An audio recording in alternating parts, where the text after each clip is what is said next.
నీ వృద్ధిలో నువ్వేం చేయాలి తెలుసా? మీ అందరూ సంఘంగా గుర్తుపెట్టుకోండి, నేను మీకు ఇన్బిల్ట్గానే నేనేం ఇచ్చాను, రెసిస్టెన్స్ ఇచ్చి, ఈ మాటను వాడుతున్నాను నేను.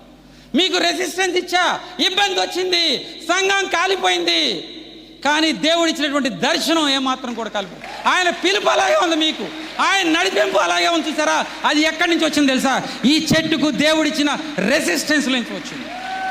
ఈ రెసిస్టెన్స్కి చాలా లక్షణాలు ఉన్నాయి. నేను ఈసారి ఎప్పుడైనా మాట్లాడతా. మొట్టమొదటికి ఈ రెసిస్టెంట్ ఏం చేస్తా? తనను తాను కాపాడుకోగలదు.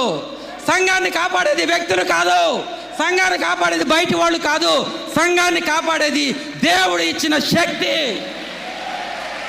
ఆ శక్తి ఈరోజు మిమ్మల్ని కాపాడుతూ వచ్చింది.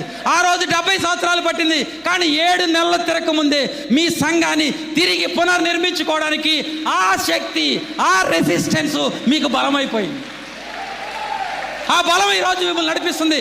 గాయం పడనండి, కత్తితో నరకనివ్వండి, కానీ చిగురించే శక్తి దేవుడు మీకు ఇచ్చాడు. హల్లెలూయా. మీరు చిగురిస్తారు, మీరు శక్తితో తట్టుకోగలరు, ఎందుకంటే దేవుడి యొక్క పరిశుద్ధాత్మ దేవుడు మీకు తోడుగా ఉన్నాడు. ఈ కడవరి సంఘానికి తోడుగా ఉన్నాడు. ఆయన మిమ్మల్ని ముందుండి నడిపిస్తాడు.